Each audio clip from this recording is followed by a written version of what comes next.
get to change my state. Change your state. My state. Oh, state of mind. Not like Illinois or anything. You want to change to Illinois.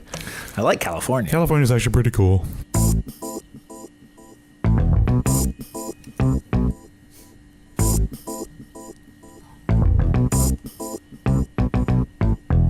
Dudes to Dads is a podcast to help men understand and navigate the transition of being a single dude into a family man. How do we make sense of it all? Well, we probably won't be able to, but let's go ahead and have some fun trying.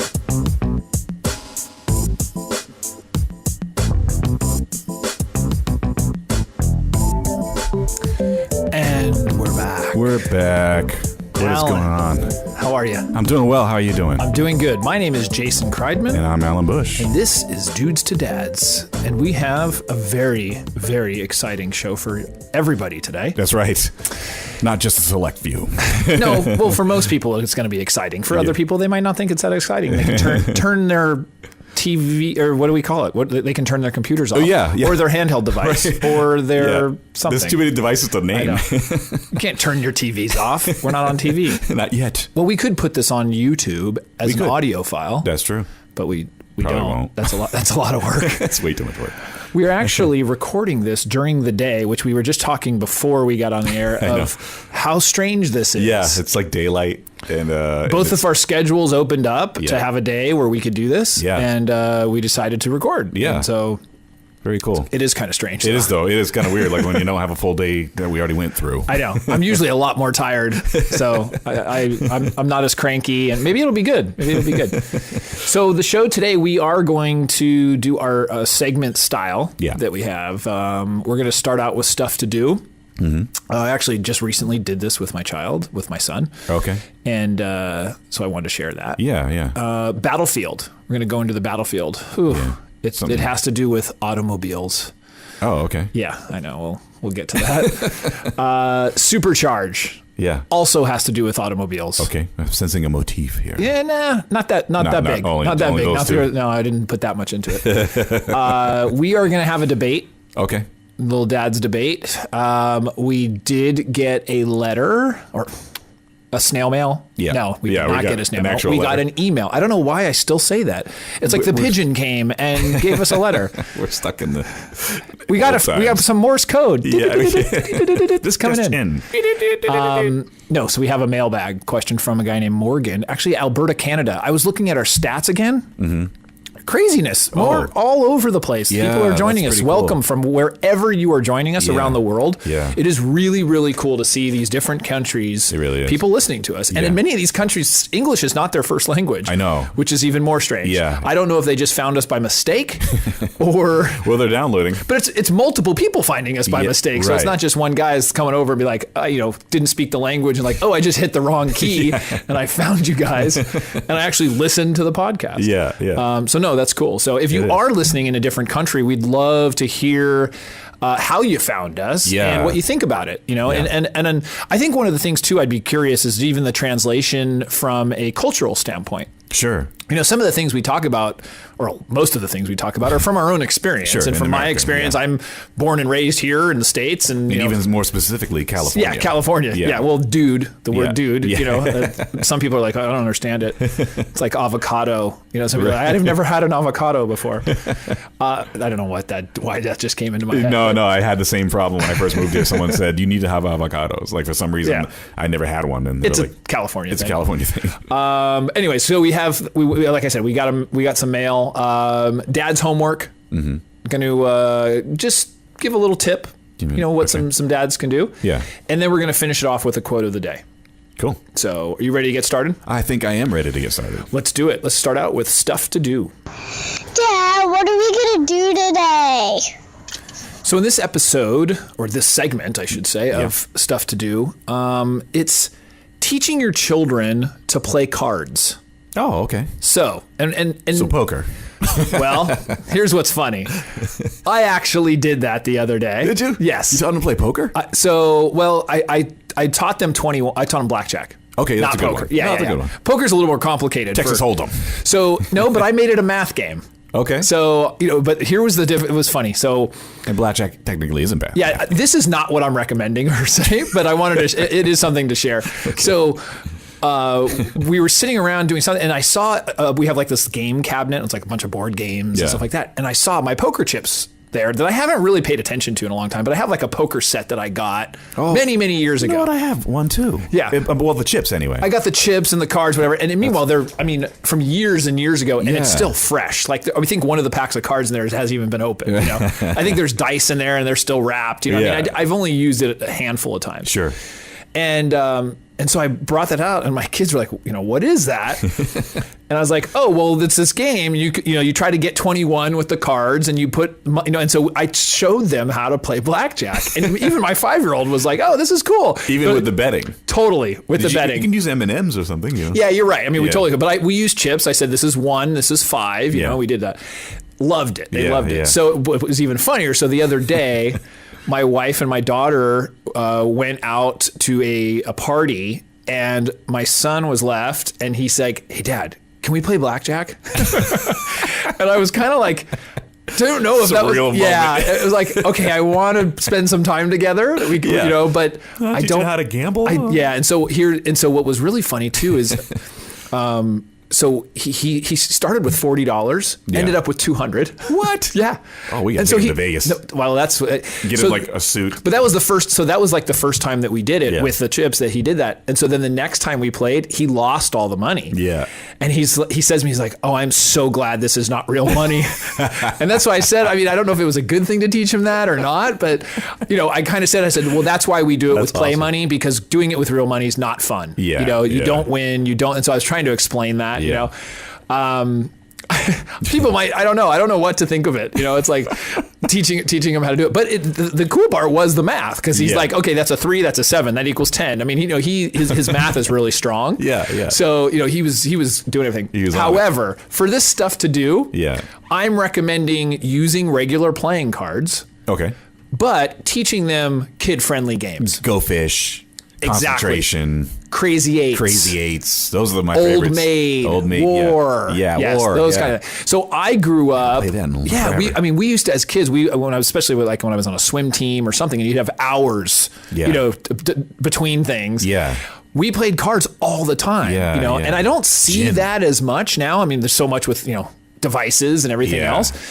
But just an old-fashioned card. The card, deck of cards is like $2, if that. Yeah, exactly. And so that was something I said was just really cool to do, that I thought, is a great, just a great thing to sort of go back and do that with your kids. No, I love it. And teach them those games. So. And that's stuff I used to do too. My friends and I would get together and play cards all the time. That's like mostly kids games, like gin. I'm trying to think of them all. Yeah, it's Crazy Eights. Even Rummy. Gin Rummy. You can do Memory. Remember Memory? Memory we called it Concentration. And you put it all, lay all the cards out face down, and you pick the ones you think you're going to even really young kids can do it. We've had other games that,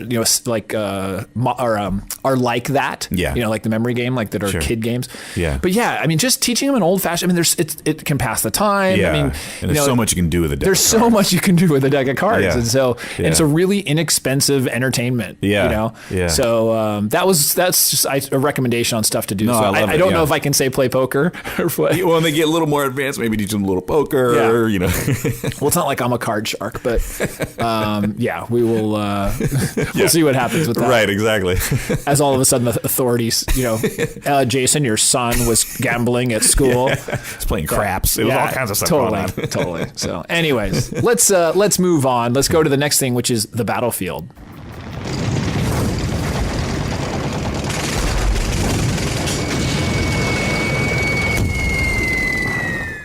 So the battlefield topic for today is long car rides. Mm-hmm.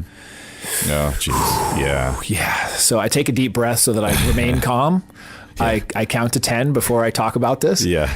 Do you remember an hour-long car ride was a long car ride when you're a kid? Absolutely. Because your perspective is completely different. Yeah, and so we have family that's about an hour from us, give or take, 7 or 8 hours based on traffic. Yeah. No, I mean, but it's an hour, it can take 12. It can take for those 3. Of you in LA, maybe half a day. Yeah. You got to leave 3 days before to go 10 miles. Here's the thing. Kids, especially younger kids, will complain. Yep. And whine the entire trip. Now, I'm not saying my children do this, and because as they become more familiar with going on long trips, or hey, this one's only an hour. My kids are pretty good now, and they know to bring something to entertain themselves. Sure. But part of it is, I'm not a big fan of the whole electronic stuff, and so it's like, okay, well, what else can they do? Because that's a big thing. Kids have televisions now, and I know, like DVDs in the back of the seats, which totally. I mean, that certainly passes the time. Sure. But trying to think of other things that you can do and sort of ways to reduce that chaos that can happen, because you can be stressed out. You are, especially let's say you're going on a vacation or you're going somewhere, and you've got a couple hours of a drive. Yeah. Going with small children is not fun. Right. It's a huge deterrent. And sure, to say I don't want to go on this. You know what? Let's just forget it. So one of the things that we did, and I forget who's taught me this or who showed me this, but I think I may even have mentioned it on a previous podcast, is when we have a vacation and we are getting in the car to go to wherever we are going to go, the vacation starts when we get in the car. Okay. So mentally, you talk to the kids, your spouse, whoever, and you're saying, listen, like we're pulling away from the driveway. Yeah. The vacation starts now. Like it doesn't start when we get there. Right. When we get to the destination, because then you're in a hurry to get there. You're not okay until you arrive there. Right. Because you're trying to get to this destination. Sure. So it's that mental sort of shift of saying, hey, now the vacation starts, or like now the fun's going to start. And you sort of, it could be more difficult than you think, but you try to do that so that the trip itself is a little less painful. Right. So a couple other tips that I've come up with, and I was saying, one of the things, travel heavy. What instead of travel light.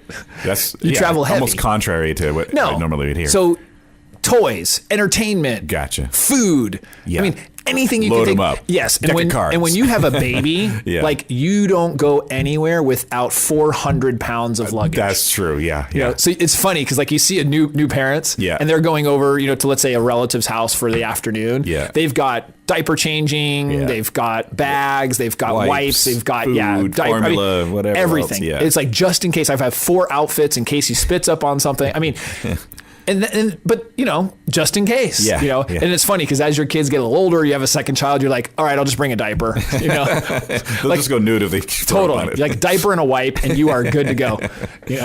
And maybe in those rare occasions, if there's a sleepover, you bring a toothbrush or something. Right.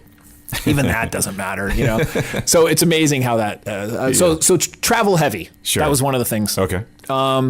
Another thing, make frequent stops. So even though you don't have to go to the bathroom, I will tell you that your children will go or ask to go at the most inconvenient times. Sure.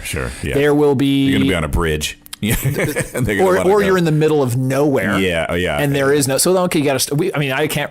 I can't even tell you that the amount of times we've stopped by the side of the road. Exactly. And it's like, okay, that's what you got to do. That's what bushes are for. Totally. And you've got to do it. So make frequent stops. I mean, depending on your children, you kind of know them, like maybe it's every hour, every 2 hours, whatever. Yeah. But give yourself a little bit of that extra time so that you can do that. Avoid traffic. And so here, what I noticed?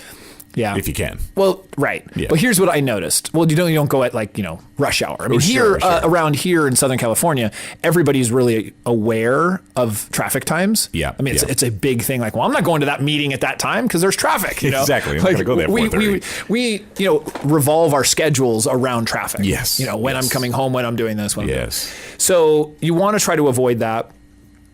It's funny too, though, because I can tell now, and I mean, it's not hard to see where my kids got their disdain for traffic because they're like, oh, we're stuck in traffic. It's like, I shouldn't have said that.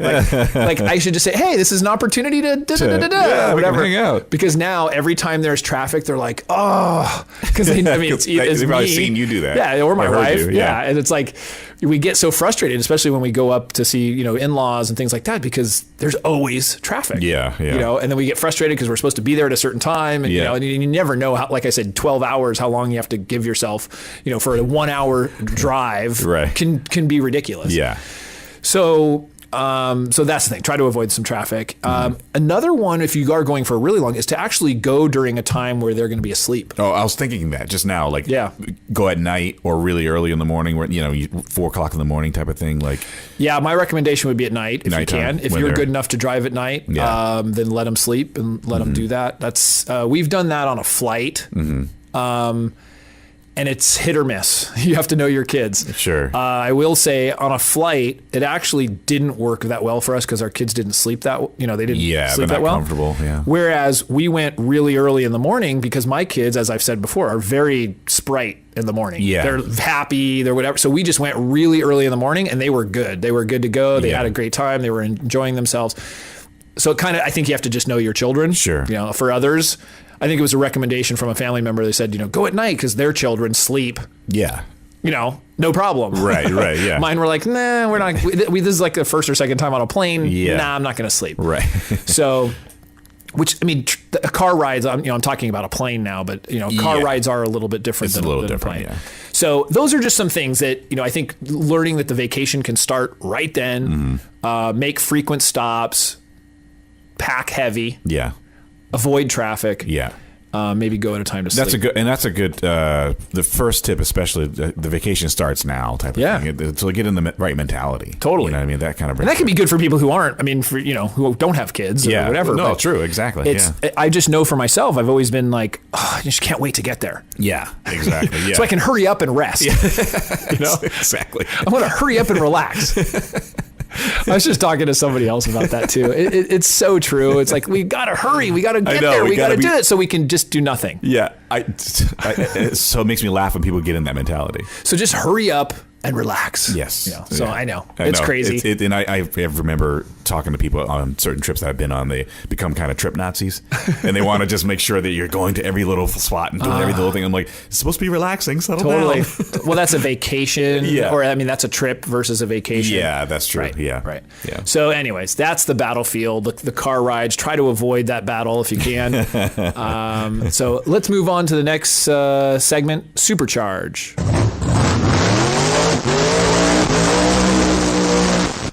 So this is a product that will help you when you are on one of those long car rides. Yeah. It's a snack activity tray for the kid that fits over. Think of a tray table when you're watching TV. Yeah. Kind of like that. Okay. Or, but the kid can use while they're in their car seat. Oh, okay. I so wish I would have seen this. Yeah. Because you're like, you want to give the kids maybe a snack or something, but I don't want it getting all over the place. And so you give them a napkin or whatever. I don't know why I didn't think of this tray system. A tray, yeah. I don't know how safe it is from a driving standpoint of safety, because it's a huge tray in front of them. They're strapped in, don't they make car seats now that have that little adjustable thing? They may. There may be some high end ones that have a little food tray in front of it, but I don't know. I don't know the safety of that. Yeah, that's true. And it's like a plastic thing. Yeah. This seemed pretty like it's its own thing. So I think if you got in an accident, it would just fall forward. Or it has an airbag in it. Yeah, I don't think. It's not attached. Oh, okay. Yeah. Which could be a bad thing too, because they can move it depending on how old they are. Yeah. But it seemed good enough and sturdy enough to have food or a game, or let's say if you had two kids, they could play cards. Yeah. As we were just talking about. Yeah. They could totally play cards on it. Sure. So I saw it on Amazon. Yeah. And we'll go ahead and we'll put a link on there. Cool. And people can click on there if they want to get something like that. Yeah. We get our 2 cents. Oh, sweet. Oh, yeah. Good. Yeah. Help our the podcast affiliate. out. Yeah. Yeah, totally. Yeah, we got a podcast banner. That's right. Amazon banner. Correct. Yeah. Well, at least Amazon links, we call them. Okay. Yeah. Gotcha.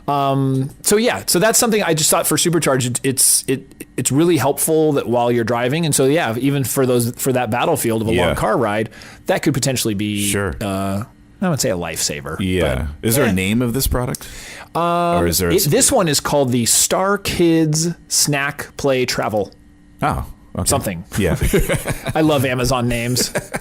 Let me see as I'm looking here. Okay, it's the Star Kids Snack and Play Travel Tray. Okay. I had the name of it was cut off. Yeah. It's like $24. Okay, yeah. You know? Good reviews, though. 879 reviews. 3.5 stars. Wow. That's not bad. Yeah, not too bad at all. So it looks, I mean, it's really simple and just basic and it kind of just goes over. I'm sure there's other ones too, but this was one I thought that just, it looks kind of like it could be soft also. It doesn't hurt anybody. Sure. So anyways, cool. That's Supercharged. Awesome.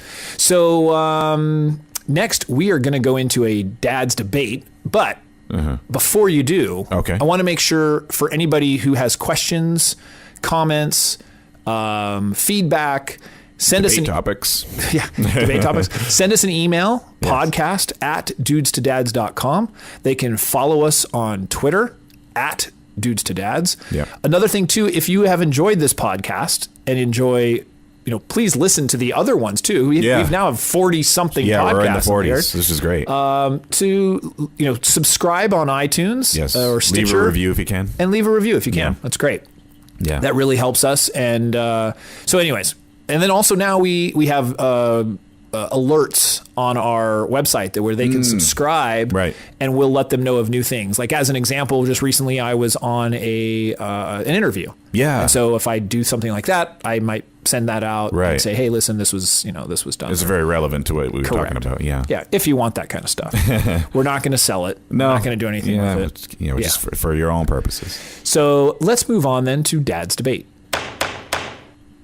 So the debate today, and I think we've touched on this topic before, but it came to mind because I saw some neighbor kids down the street that were in uniform. Oh, okay. They were in a school uniform. They go to private school. Okay. My kids go to a public school. Yeah, yeah.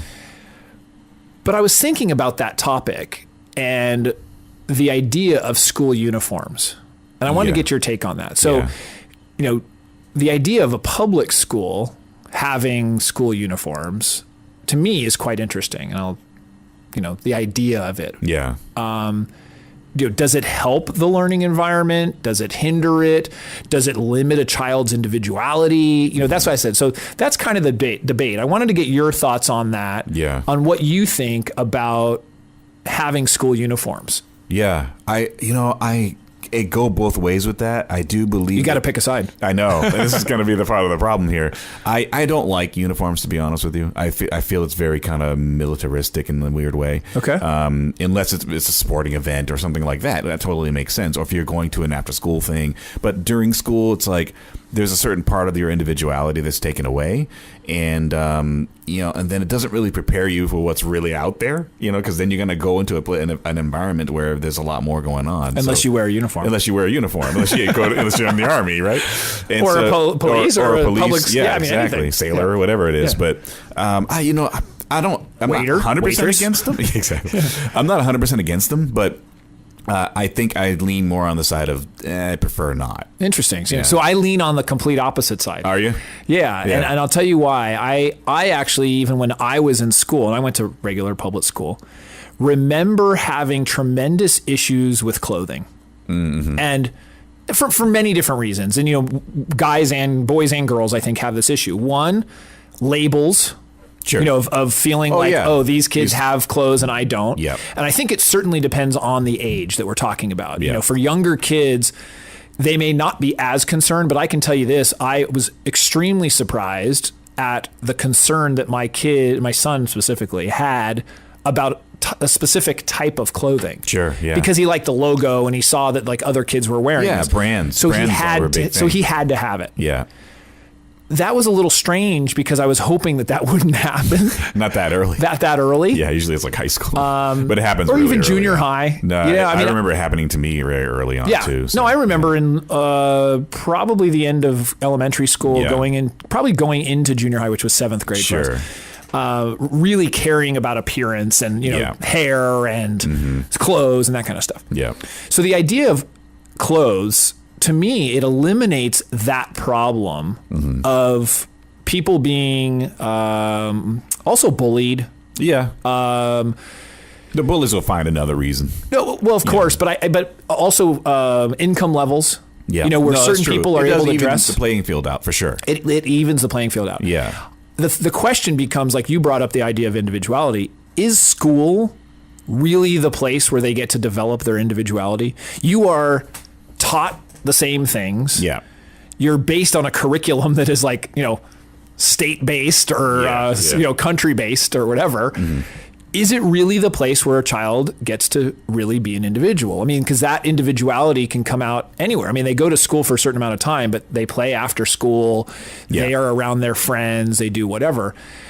I really feel like even a public school would benefit from those uniforms. And I feel like I would have as a kid, because I didn't necessarily have the coolest clothes. Or I didn't, and I remember being very concerned about that.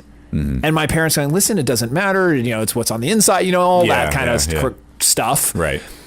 And I remember like penny loafers, and I had to have a penny loafer where I could put a penny in it, and if you were really cool, you put a dime, but that kind of, and like asking my parents for that and then realizing, well, actually that stuff costs money. Yeah. Yeah. So I don't think, I think if you do the uniforms, you reduce the need for as much money because you don't have to buy various clothes and various things.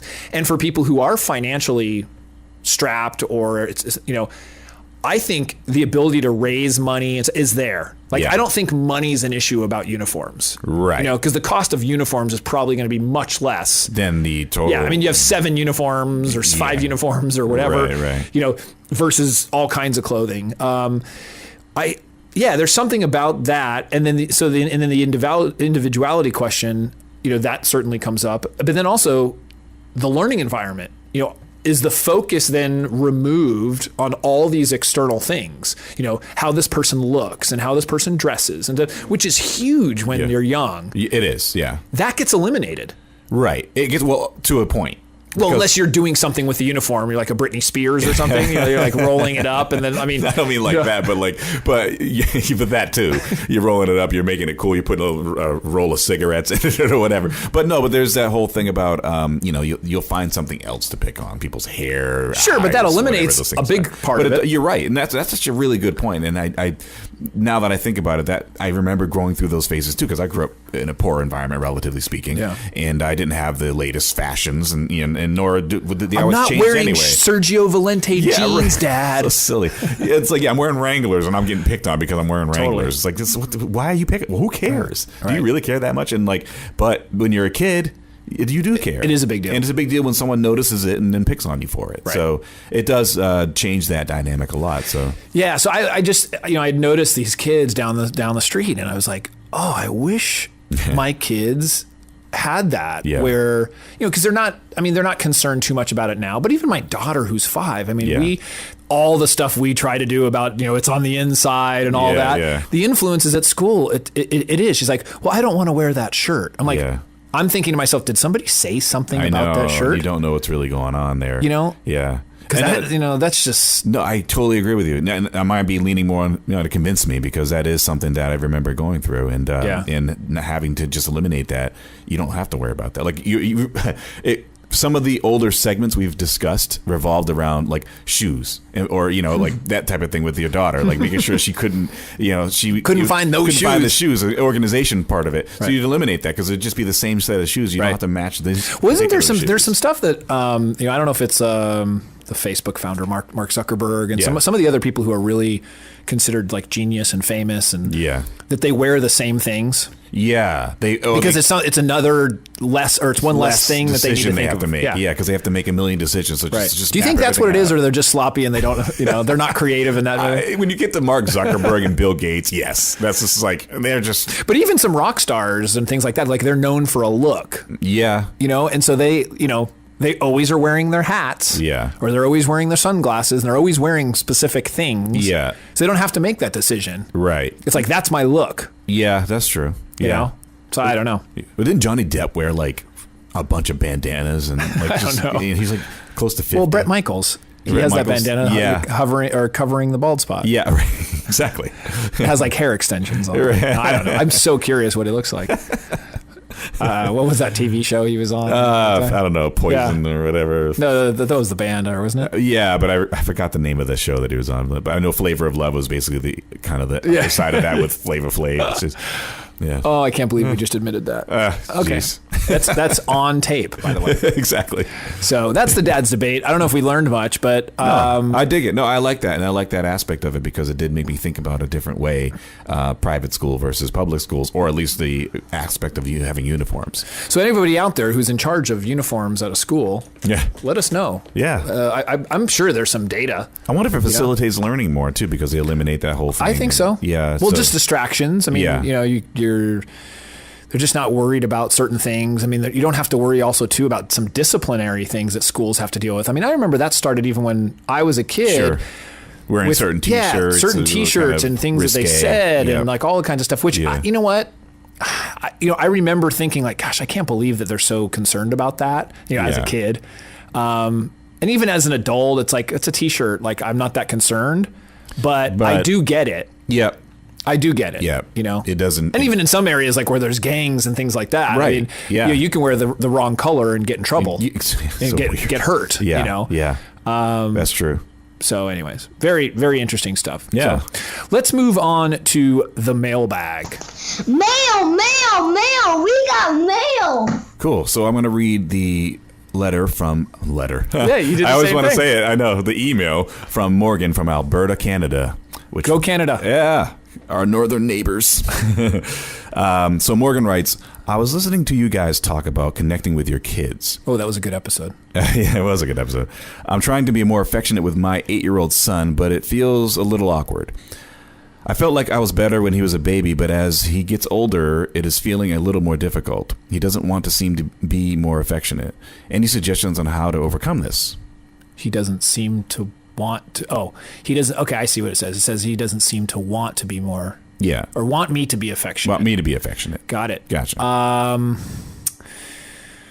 Well, Morgan, I think the most important thing is that even if he doesn't want it, you have to do it.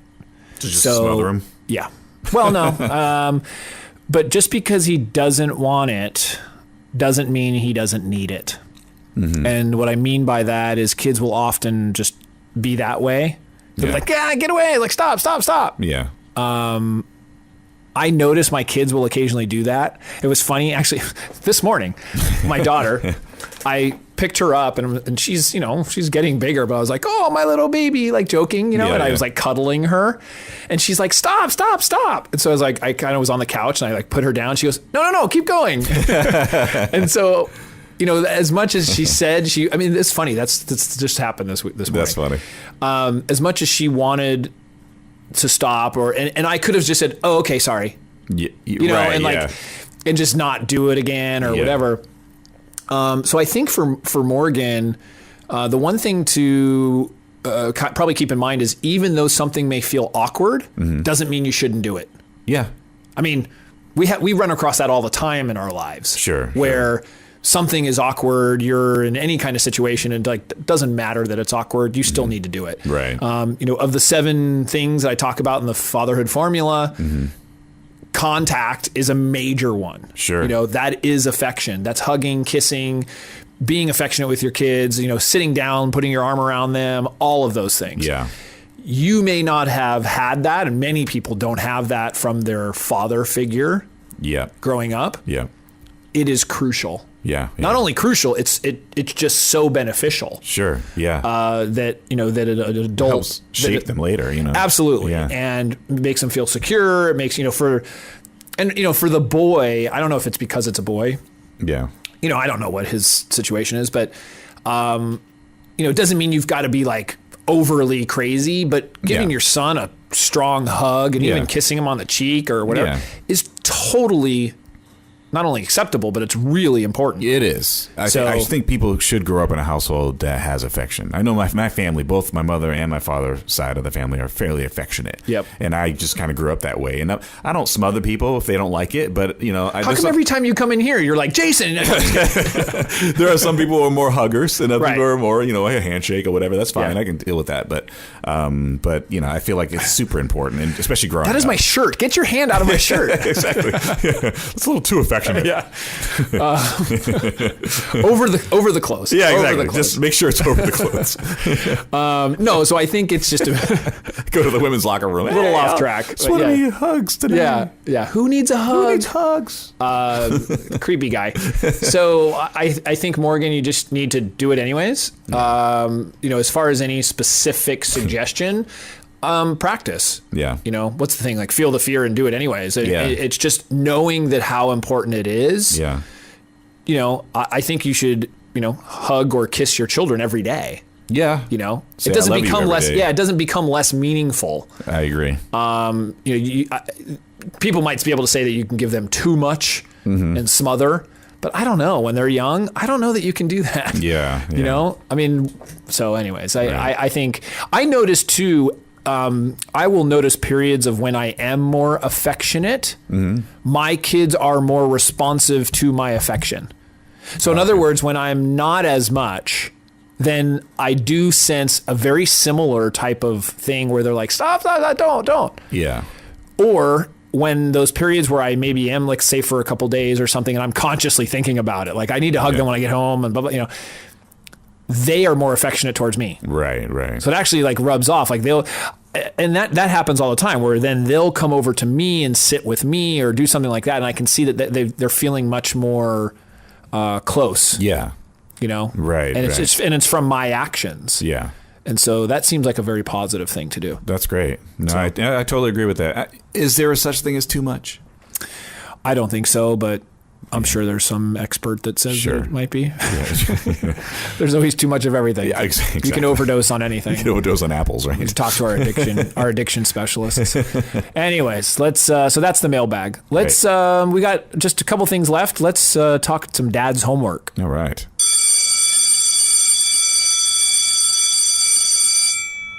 That was a long bell. It's a long bell. That was a really long bell. You gotta have the long bell. We're just sitting here waiting as the sound bite goes. We actually produce those live now. They're live drops. That is just amazing. Normally they're usually done with post-production. You got to edit and do all this stuff now with just technology. It's pretty amazing. It's great. Here, let's ring it again. Okay. Ring it. Just to prove that it actually is real. There you go. Stop. There we go. Oh, you even fade it out. I can fade it out. That's so cool. That's cool. He's got this huge soundboard. That's so much fun. So anyways, the dad's homework is really about going on you can call it a dad date, if you will, with your kids. Okay. With your child, one child. So now, individually, let's say you only have one child. Yeah. That means go on a date without your spouse. Right. Take your child somewhere. Yeah. By themselves. Okay. If you have multiple children, plan and do something individually with one of them. Yes. And you'd be surprised how difficult that is. Sure. I recently had one of our meetups, and a couple of the guys have multiple children. And we were talking about the last time that you had something where you planned it, went out. It's not like, I just went to their soccer game or whatever, but actually planned, like, quote, a date with your child, like to go out to eat and dinner or movie or go to the park or, something where you're engaged, really engaged, alone with them.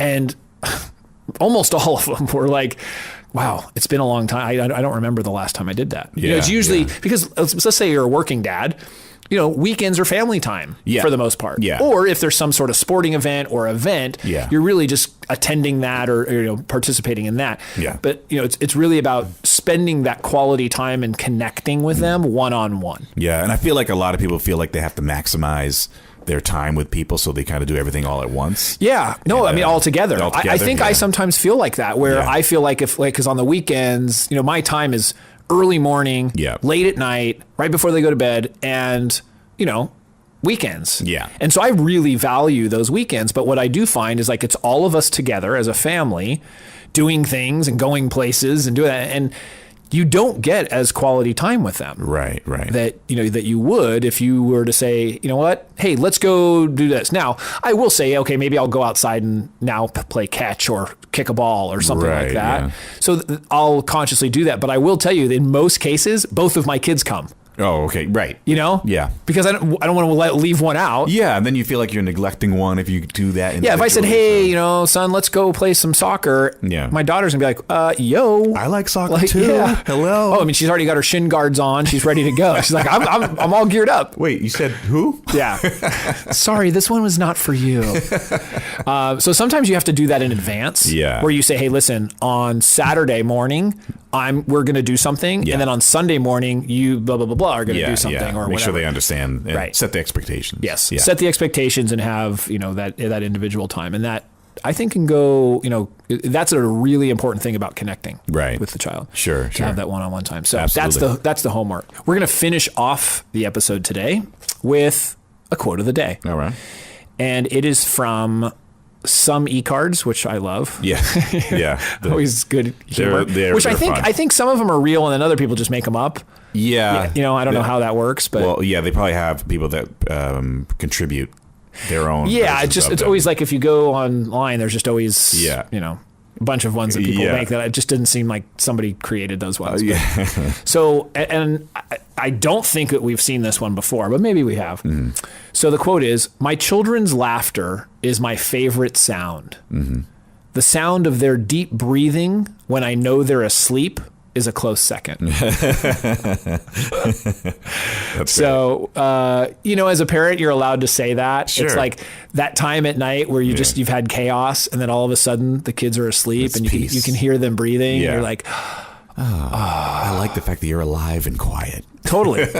No, and kids are so cute when they're sleeping. Oh yeah. Even adorable. If they're snoring, they're still cute. That's adorable. Yeah. So anyways, that is our episode. Yeah. And once again, where do people go to find us, Alan? Podcast at dudesdads.com is our email. Right. You can also go to iTunes. You can go to Stitcher. You can go to our website. Go to iTunes and Stitcher. It will really help perpetuate. What is the website address? Dudesdads.com. And so, and that's T-O, not the number 2. Just right. In case Dudes, T-O, dads.com. Exactly. And with that, Alan, it's been another week. Yeah. We will see you again. Yes, we will see you again. Out.